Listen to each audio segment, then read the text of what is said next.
Olá, queridos amigos, tudo bom? Bom, hoje é mais uma aulinha, certo? E essa aula de hoje vai ser bem interessante, bem fundamental, porque vocês vão ver isso muito, mas muito no P5. Então a gente vai olhar hoje sobre cardiotônicos, ou seja, medicamentos que mexem com o coração, em específico a atonia do coração, o tônus muscular, beleza? Então a gente vai ver os medicamentos que tratam a insuficiência cardíaca. Aqui, padrão, a gente vai ter o coração, certo? O mesmo GIF que eu usei na aula passada, sendo que hoje a gente vai lidar com o compartimento muscular, que vai estar alterado, vão ter problemas, e é justamente isso que a gente vai averiguar. Poxa, mas Valeriano, o que é contração cardíaca? De novo, uma pergunta besta, tal qual a outra aula que eu perguntei o que é ritmo cardíaco. Calma, pessoal. Isso é basicamente para gerar um pouco de analogias para vocês lembrarem um pouco, para facilitar um pouco a compreensão. Eu poderia muito bem chegar em vocês e falar, poxa, a contração é uma sequência de processos mecânicos e elétricos a partir de despolarizações do tecido nervoso que geram um influxo de sódio e que vão gerar diferença de potencial e por aí vai. Poderia, mas eu vou resumir tudo a priori, que é o fundamental, em o coração é uma bomba elétrica mecânica. O coração é uma bomba, minha gente. Ele é um mecanismo de bomba. Ele funciona literalmente como uma bomba. E as contrações vão ser os pistões. Poxa, é lógico. E por que eu estou falando isso? Porque, assim como toda bomba, a gente tem como estudar fisicamente essa bomba. E aqui está a fórmula física para isso. Espera, deu errado aqui. Mas enfim, aqui é a fórmula. O débito cardíaco, ou seja, o quanto essa bomba consegue jogar de sangue para o resto do corpo, vai ser o volume sistólico vezes a frequência cardíaca. Tá? Eu acho que eu estou entendendo, Val. Ainda bem. Em gerais, o indivíduo que tem insuficiência cardíaca, eu queria falar isso um pouco mais para o final, mas eu já vou conceituando. É um indivíduo que está com o coração insuficiente, lógico. Faz total sentido ele estar com o coração insuficiente. O próprio nome fala. E por estar insuficiente, quem é que vai estar quebrado aqui? Quem é que vai estar colapsado? O débito cardíaco.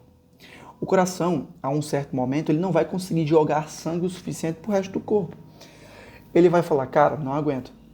Alguma coisa aconteceu no passado, eu não consegui lidar e estou até agora nessa situação. Vou ter que fazer alguma coisa. Então, uma sequência de processos começam a acontecer justamente em reflexo dessa queda de débito cardíaco. Mas, Val, qual o problema de você ter um débito cardíaco diminuído? Que leseira. Cara, não.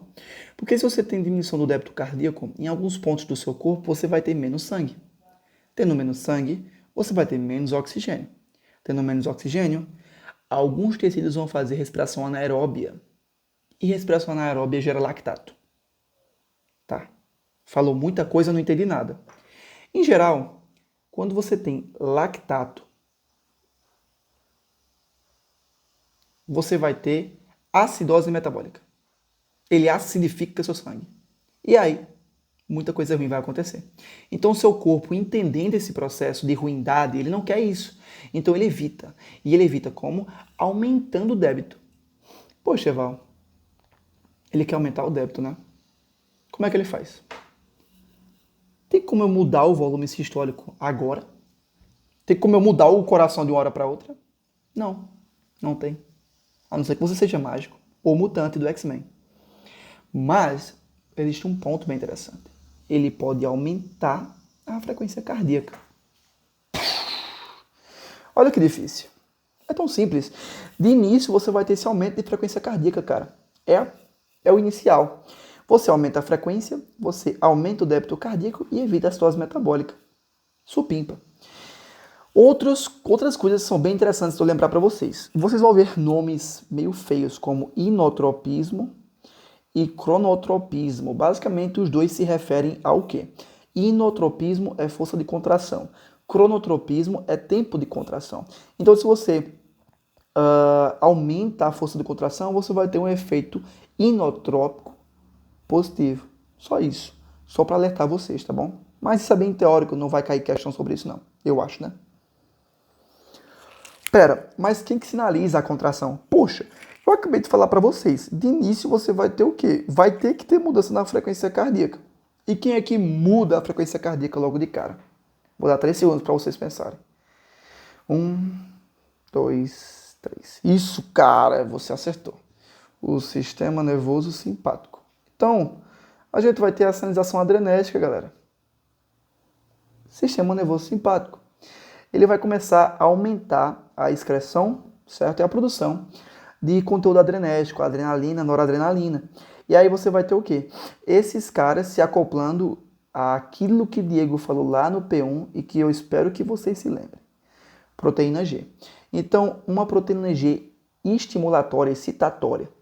Você vai ter a ligação e vai ter todo aquele processo de secção alfa da proteína G se desprendendo, justamente porque foi fosforilada, ela chegando a outra parte da membrana, fazendo com que o ATP se transforme em 3 moléculas de AMP cíclico, que vão fosforilar as proteínas quinases, e as proteínas quinases saem fosforilando tudo. Então, quais os efeitos das proteínas quinases? Contração. São elas que vão estimular a contração. Lógico, tem vários outros fatores como o cálcio, mas o que vocês precisam saber é que elas vão dar suporte para haver uma contração. Sem elas não tem como ter uma contração legal. Beleza? Só o cálcio não é Deus, ele não pode fazer tudo sozinho. Beleza? E a gente vai ter vários outros efeitos. A gente vai ter efeito inotrópico positivo, efeito cronotrópico negativo, ou seja, ele vai diminuir o tempo, aumentando a frequência cardíaca. Além de fazer vasodilatação. E se ele faz vasodilatação, olha que difícil, vai diminuir a resistência vascular periférica. Nossa, que complicado, hein, Val? Se você tem um vaso assim e ele aumenta, certo? A água, o líquido, o sangue que vai passar por ele não vai comprimir tanto de dentro para fora quanto comprimia antes. Então ele vai diminuir a resistência vascular. Tranquilo, né, pessoal? Por enquanto, né?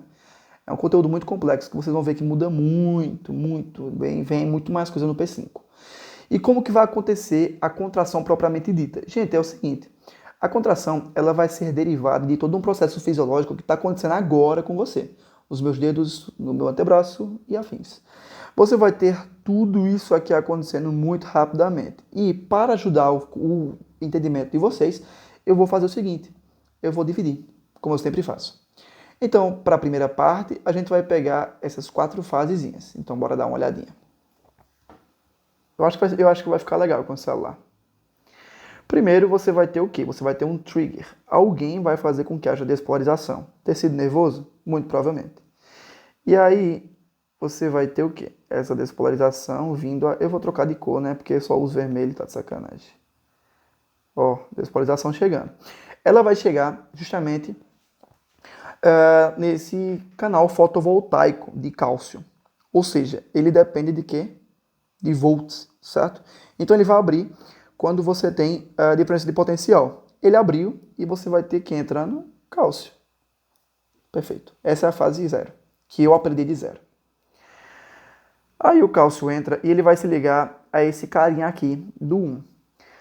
Em linhas gerais, tem um nome desse carinha que eu fiz questão de botar aqui, que é rianodina. A rianodina nada mais é do que um receptor que tem a capacidade de abrir o retículo sarcoplasmático, ou seja, o sarcoplasma, que é o cara que vai ter a capacidade de guardar o cálcio intracelular. Quando ele abre, a partir de um cálcio, ele vai permitir que outros cálcios saiam. E o cálcio fora, juntamente com todos os outros fatores, tais quais proteínas quinases e afins, ele vai promover uma sinalização e vai fazer com que haja contração das fibras de actina e miosina. Então, bora só dar uma revisadazinha. A gente vai ter a despolarização da membrana, como eu já falei, com a abertura do canal de cálcio do tipo L fotovoltaico. Depois você vai ter o íon cálcio se ligando ao receptor de rianodina, que abre o sarcolema, ou retículo sarcoplasmático do miócito. Os íons, certo, de cálcio, eles vão sair feito malucos, como eu botei aqui, para ativar tudo que é para ativar. Íon cálcio normalmente é bem problemático, porque ele é tarado em reagir, ele é tarado em fazer alguma coisa. Então, por essa afinidade dele em querer fazer alguma coisa, em querer promover alguma coisa, em querer reagir a alguma coisa, ele acaba, quando em excesso, hiperestimulando a célula. Isso, em algumas situações, pode gerar até problemáticas, como, por exemplo, a apoptose. A célula não pode aguentar. Mas, nesse caso, ele está querendo estimular quem? A contração. Então, é completamente fisiológico. Só falei uma situação aqui um pouco diferente. E, por fim, a gente vai ter contração das fibras de actina e miosina, justamente por essa atuação dos íons cálcio, juntamente com outros fatores já preponderantes, como proteína quinase e afim, beleza? E aí, contraiu, pum! Fibras de actina e miosina contraíram. Legal. Agora a gente vai para outra etapa. É uma etapa mais final. Depois da contração, a gente vai ter que ter o quê? O relaxamento a custo de ATP, certo? Porque você vai ter que desprender esse íon cálcio desse conglomerado muscular, certo? E desse conglomerado de fibras. Interessante. O cálcio, ele vai sair, minha gente, e ele vai ou para o 5A ou para o 5B, que eu apelidei de 5A e 5B porque são caminhos. O que é que quer dizer, afinal? Ou ele vai ser armazenado, ou ele vai embora para ir para o sangue e afins. Então, ele não pode simplesmente ficar solto na célula, porque eu já falei para vocês, ele é louco para fazer alguma coisa. Ele vai acabar gerando colapso na célula, a célula não vai aguentar. Então, a célula fala, sai daqui. Ou tu fica armazenado calado, ou tu vai embora para o sangue. Ponto. Sem nenhum tipo de problema. Então, eu aprendi de 5A o caminho que você vai ter esse armazenamento. Esse armazenamento vai ser feito no retículo sarcoplasmático, que basicamente é o retículo endoplasmático dos miócitos. E para haver a entrada, aí vai ter que ter um carinha bem interessante que eu preciso relembrar para vocês. Fosfolamban. O fosfolamban nada mais é do que um receptor, certo? É uma enzima, se eu não me engano, mas basicamente é um composto que ele vai se ligar, certo? A proteína quinase, e a proteína quinase vai fosforilá-lo. E desse modo, ele vai ter a capacidade de abrir os canais de cálcio, certo? Que não são canais quaisquer, são bombas de cálcio, que vão jogar cálcio daqui para dentro. E o nome dessa bomba vai ser cerca. Ponto. Vai ser cerca. E a cerca vai ter essa capacidade bem intimal de pegar esse cálcio, está no citosol, e colocar para dentro do retículo sarcoplasmático, armazenando-o e evitando problemas. Ao mesmo tempo, há sim a possibilidade do cálcio não ir por esse caminho. Há a possibilidade de ele querer sair. E para sair, a gente vai ter a atuação de duas vias que eu preciso relembrar para vocês, porque cai muito em questões de medicamentos. Primeiro, se tem muito cálcio dentro, não tem como ele sair livremente. Aliás, perdão, ele vai sair livremente, certo? A um momento ele vai sair livremente. Mas ele não sai de qualquer maneira. Ele sai a partir de um trocador de cálcio e sódio. Então, aqui é o trocador que eu pintei de verde. Ao passo em que esse cálcio sai, alguém vai ter que entrar, porque é um trocador. Então você vai ter sódio entrando. Sódio não pode ficar na célula livremente também. Até porque isso iria gerar diferenças de osmolaridade absurdas, iria completamente desregular a célula. Então, para evitar esse problema, a gente tem o nosso básico, o nosso supetão, o mais simplório, bomba de sódio e potássio. Jogando sódio para fora e potássio para dentro. Então, só dando uma revisadazinha bem tranquila. A gente vai ter o relaxamento a custo de ATP. A parte desse relaxamento, a gente vai ter a disponibilização do íon cálcio no citosol, em que ele pode ser armazenado. E para ser armazenado, a gente vai ter que fosforilar o fosfolamban, que vai abrir o cerca, que é uma bomba, a custo de ATP, logicamente, porque a gente acabou de usar o ATP. E, além disso, os íons cálcios podem ir embora para o sangue. E indo embora para o sangue, o que acontece? Eles precisam de um trocador de sódio e cálcio, que vai jogar o cálcio logo para fora. E para evitar o acúmulo de sódio dentro da célula, a gente vai fazer o quê? A gente vai fazer com que haja a atuação das bombas de sódio e potássio. Então, basicamente é isso, certo? Aqui eu já fiz uma revisãozinha para não dar nenhum tipo de problema, mas em linhas gerais acaba sendo esse tipo de processo. Mas tá, como a gente vai esperar que a doença irá se formar? Já expliquei como que a contração se dá, mas como que a gente esperaria uma doença se formando para formar uma futura insuficiência cardíaca? A gente tem 3 pontos. Ou você vai ter uma má disponibilidade de cálcio, ou você vai ter uma alteração da sensibilidade de cálcio, ou você vai ter uma alteração das vias de sinalização adrenérgica. Ou seja, Valeriano, ou você vai ter pouco cálcio para contrair, ou você vai ter um cálcio que não consegue responder, que não consegue ter algum tipo de atuação boa, ou você vai ter o sistema nervoso simpático sem resposta também, sem uma resposta interessante. Então, essa tríade é o que explicaria a grande maioria das problemáticas que acontecem em situações de insuficiência cardíaca. Mas, Val, afinal, o que é insuficiência cardíaca? Que até agora eu não entendi. Como eu já falei, insuficiência cardíaca é quando o coração está insuficiente. Mas por que ele está insuficiente? Porque previamente, em algum momento, você teve um evento, seja por hipertensão, seja por isquemia, seja por chagas e por aí vai. E esse evento, seja estrutural ou funcional, fez com que houvesse um problema no coração e esse coração não conseguiu lidar com a situação. Então ele começou a progredir e, cronicamente falando, ou seja, a partir de um bom tempo, ele começou a apresentar alterações. Essas alterações, elas vão desde processos intracelulares até os mais graves, que são extracelulares, que é o que a gente chama de remodelamento cardíaco. O coração começa a se remodelar. Quem que nunca ouviu? Ah, o paciente com insuficiência cardíaca está com o coração enorme. Por quê? Porque são pacientes que depois de um certo tempo, o coração ele está tão desregulado, ele está tentando trabalhar da forma que dá, então ele começa a se desfigurar, ele começa a se adaptar, a mudar a sua conformação geométrica. E isso é um problema, porque é justamente isso que vai formar os sintomas. Até antes do remodelamento cardíaco não tem sintoma, mas no momento que você vai ter o remodelamento, a gente vai ter sintoma. Então, um dos primeiros pontos que a gente vai objetivar é o quê? Poxa, lógico, evitar o remodelamento cardíaco. Olha que difícil, né? Então, em resumo, bem resumido, é a fase final de toda complicação cardíaca, funcional ou estrutural, fazendo com que o coração não bombeie sangue adequadamente. Aí, tipo, você fala, então toda doença do coração pode gerar insuficiência cardíaca? Calma, nem toda. Mas, por exemplo, DAC, valvopatias, certo?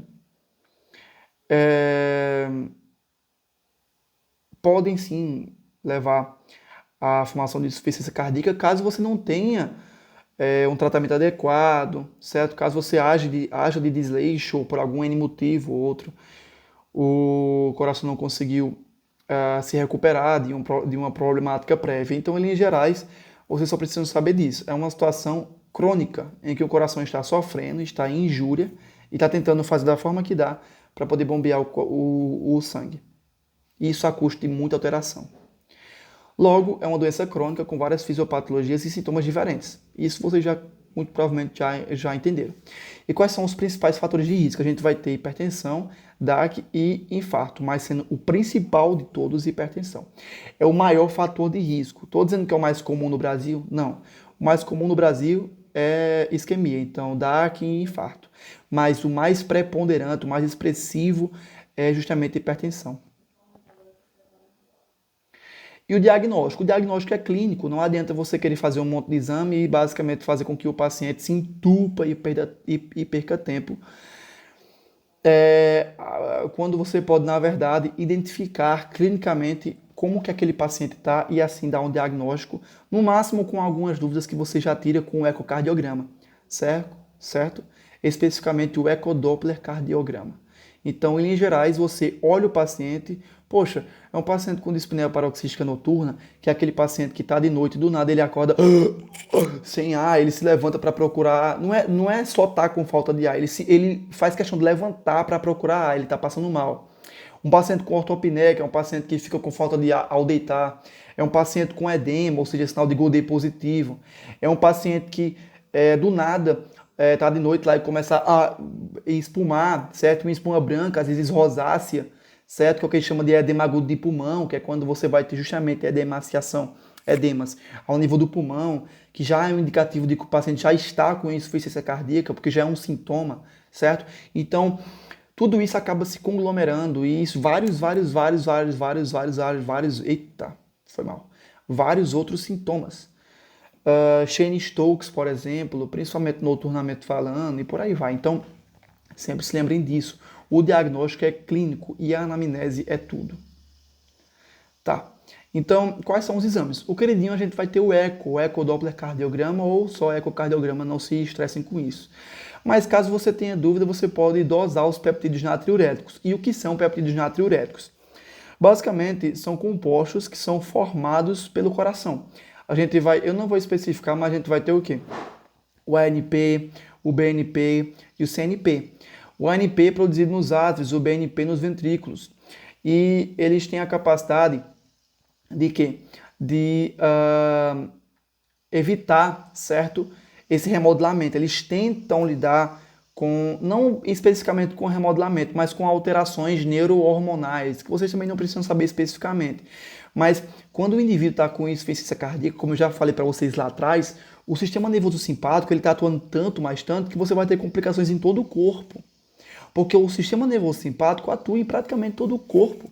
Então você vai ter não só o coração batendo muito rápido, de imediato, como você vai ter a atuação dos rins com o sistema renina-angiotensina-aldosterona, você vai ter a atuação, por exemplo, da hipófise e por aí vai. Então não adianta você pensar que vai ser basicamente algo do coração, vai se estender. Então você vai se estender para onde? Para o hipotálamo, para a suprarrenal, para o rim, para o bulbo. Então todos esses componentes, eles vão se somar para gerar sintomas sistemáticos. Se lembrem disso. Então, os peptídeos natriuréticos, quando dosados, eles aumentam muito a probabilidade de que o indivíduo esteja com insuficiência cardíaca. E isso é uma máxima, é fato. Tá, mas qual é o nosso objetivo afinal?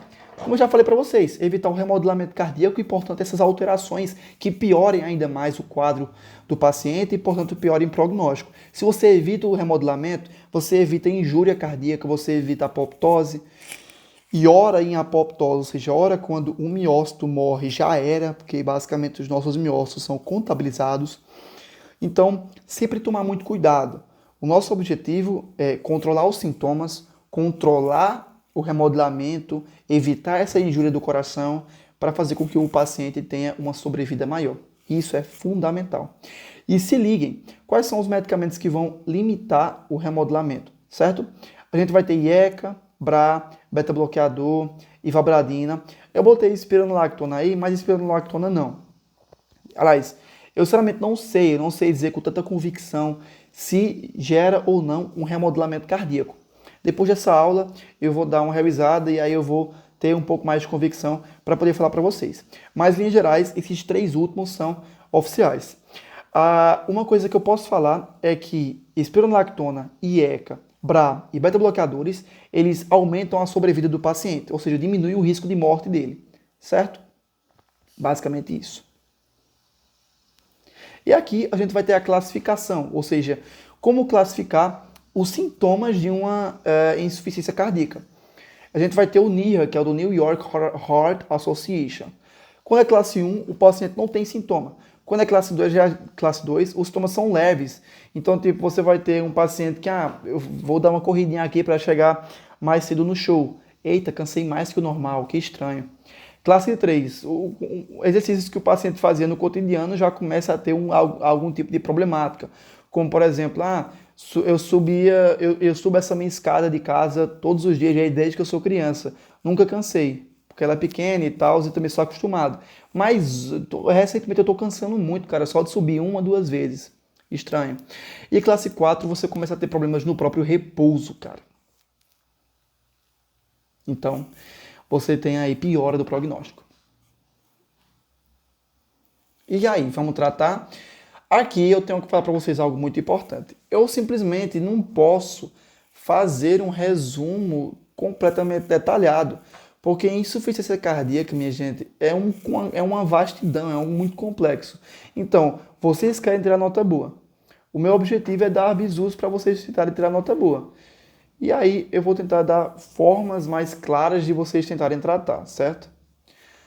A gente vai ter, primeiro, os medicamentos digitálicos, que eles vão bloquear basicamente os canais de sódio e potássio. Então, se você bloqueia canal de sódio e potássio, você vai acumular sódio dentro. E se você acumula sódio dentro, você não tem como colocar mais sódio para dentro para fazer esse trocador de sódio e cálcio funcionar.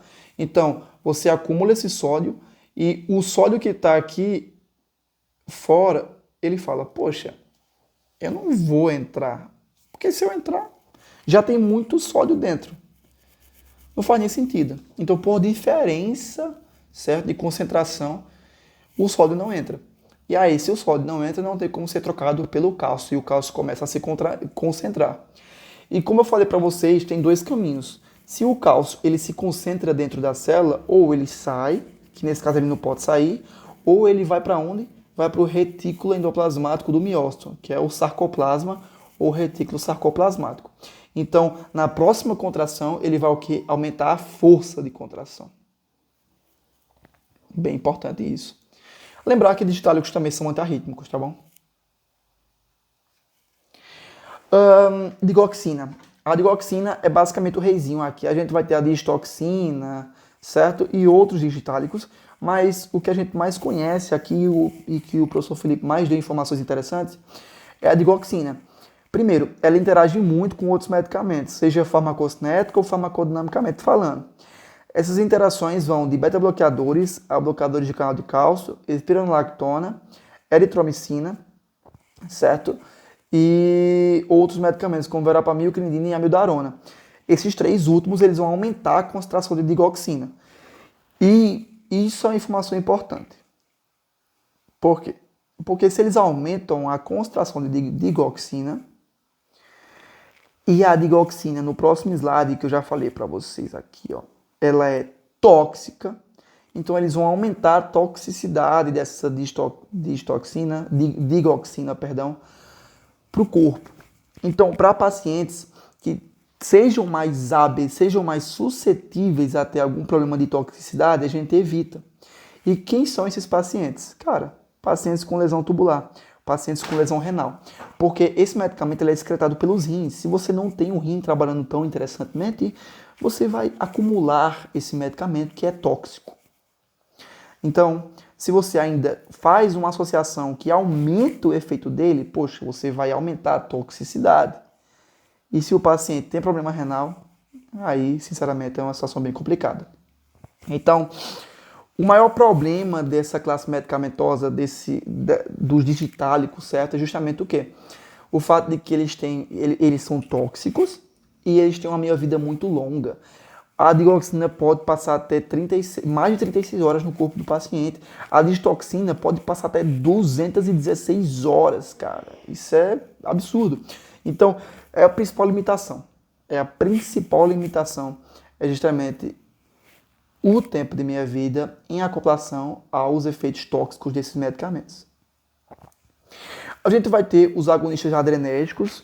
É lógico, né? Se você tem um sistema nervoso simpático atuando bem, fazendo com que o coração aumente sua frequência e aumente seu débito, para evitar hipóxia e evitar a acidose metabólica, você vai ter o quê? Você vai ter os agonistas atuando nesse conceito de estimular os receptores, certo? Que estão no coração, adrenérgicos. E esses receptores, cara, eles vão, quando estimulados, eles vão ter a capacidade de aumentar ainda mais a frequência cardíaca e, portanto, o débito.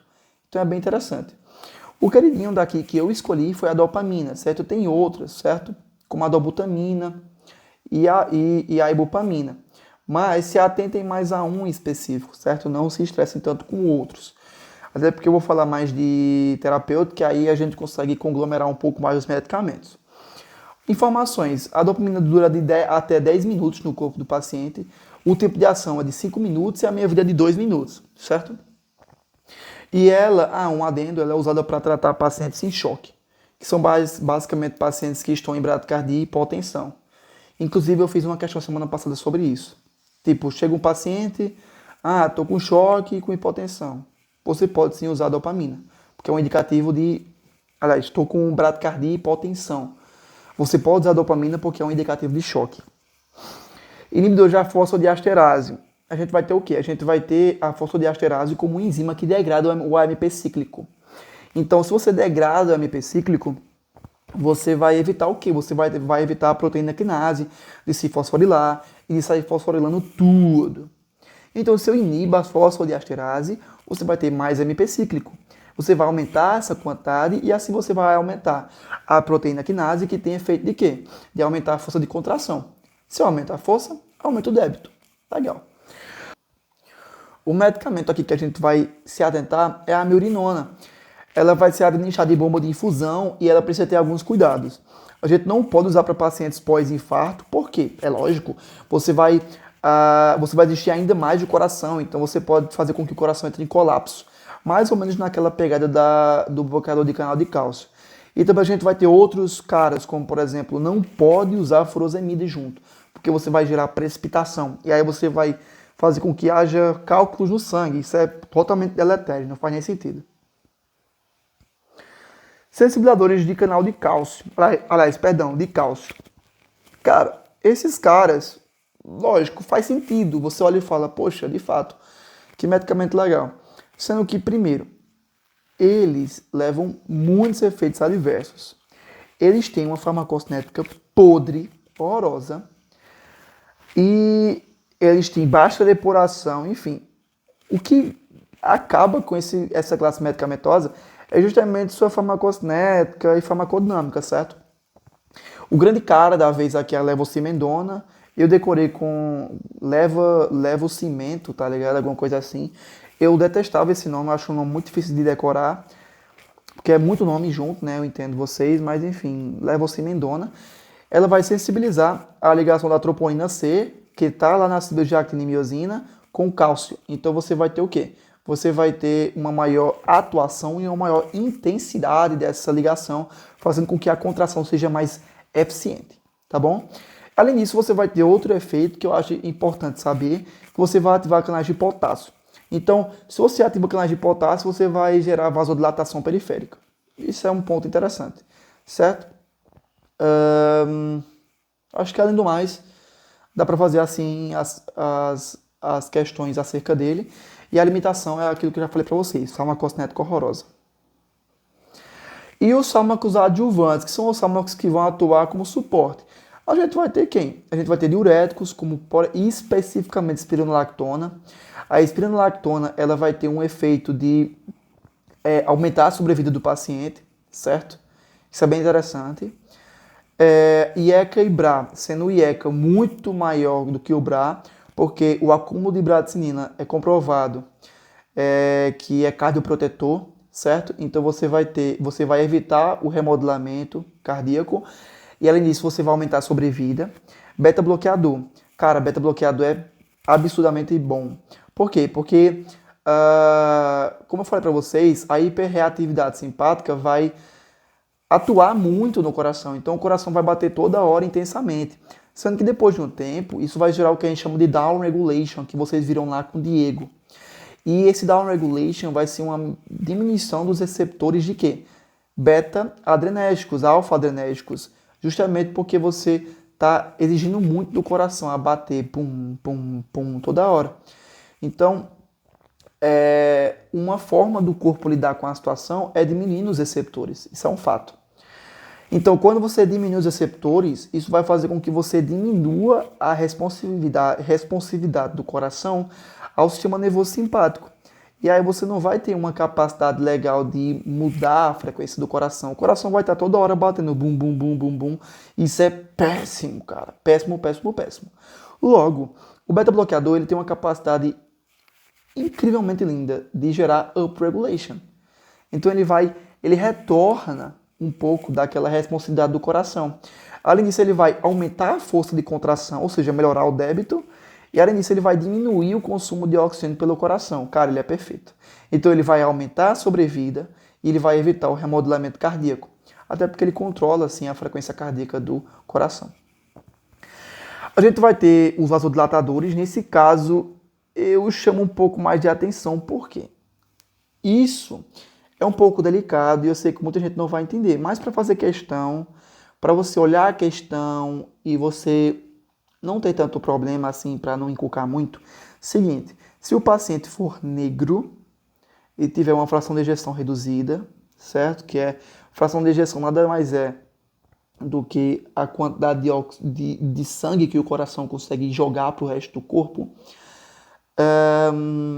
Então a gente vai usar hidralazina ou nitrato, tá bom? Aí você fala, caramba, só porque ele é negro? Cara, é o que fala na diretriz, né? Então a gente obedece. Lógico que na prática isso varia muito, a gente entende que a gente vive num país em que todo mundo é miscigenado, e o que já leva a um conceito de que tipo, a gente tem, todo mundo tem genes de pessoas negras, assim como de pessoas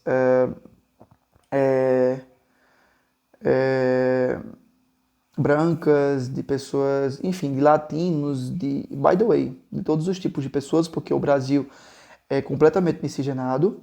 Então, nesse caso, é um tanto quanto complicado a gente imaginar na prática como que lidaria. Negro usa um vasodilatador. Não vai ser assim.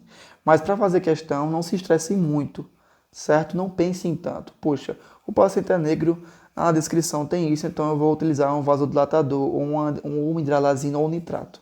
Inclusive foi questão de prova no período passado e eu errei.